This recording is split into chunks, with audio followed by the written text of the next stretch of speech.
So, basics of how to request a reasonable accommodation from work, preferably in writing, a request to bring an emotional support animal to work. You basically need two things: that the California worker is a person with a disability, or say the tenant, they require an emotional support animal at work as a reasonable accommodation to perform their job functions.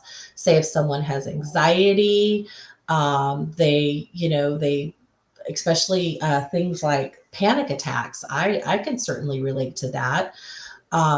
Just having an emotional support animal, available, I call it my cognitive behavioral therapy. Is that it snaps me out of whatever I'm doing. Um, I have four cats, and between the ages of 3 and 6, and half the time they're running around, there's territorial issues. And if I'm not feeling well, I'm immediately distracted. If one cat is being territorial, I'm running over there, breaking up fights, and then I'm not thinking about what I was panicking about, something I didn't have control over. So, yeah, I can certainly relate.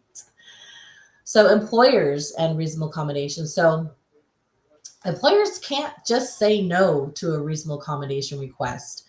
The employers, they have to uh, called what's engage in the interactive process. And this is a dialogue. This is an exchange of ideas about what reasonable accommodation would make it possible for the person to do their job effectively. So also note that the solution must be specific to the job, the person, and their disability. The employer must approach the discussion, and this is very important, in good faith and work with the employee to find and ultimately provide a reasonable accommodation.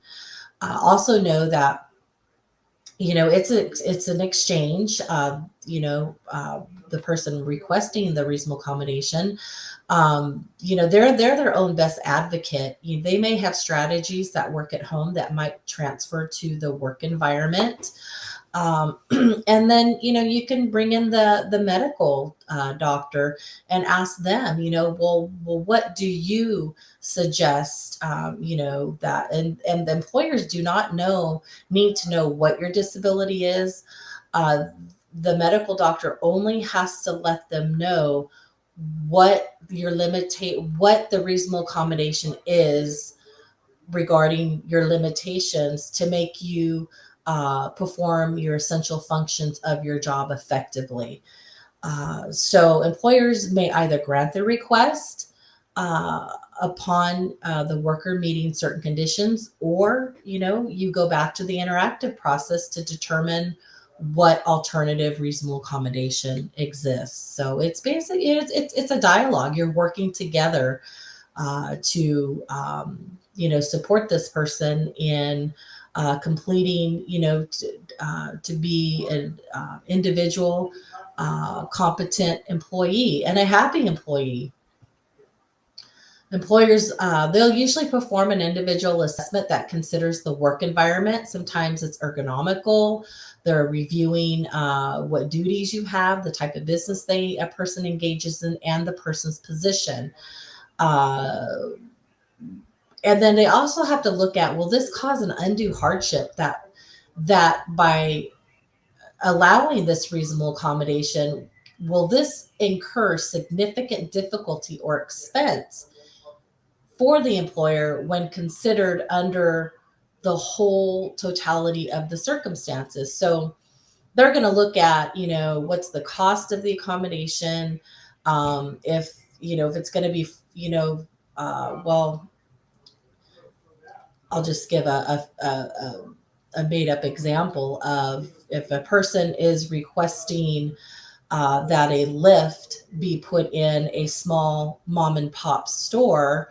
The store is, they have the storage on the second level because the employee cannot make it up the stairs, and there's only three workers, and the net income is probably, is as much as the lift costs, then that could be, hey, that would be a financial burden. That would be a financial hardship for the agents of the employer to say, okay, we're going to install a lift. So the employer may not rely on a no pets policy in denying workers for an emotional support animal as a reasonable accommodation, because someone could say, basically that's a policy, and with emotional support animals and service animals, it's the reasonable accommodation. If there's a policy, um, you know,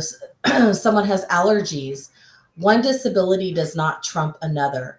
So you would work with that other person as a reasonable accommodation, maybe. And we had this happen at our job. So what would happen is the service animal would take the opposite way to the elevator, going around the other person's cubicle, and then they move the other person on the other side. We actually had another open cubicle so that they could provide some distance. So just because, well, I can't have this emotional support animal in here because I'm allergic, well, you know, you need to treat that as a separate reasonable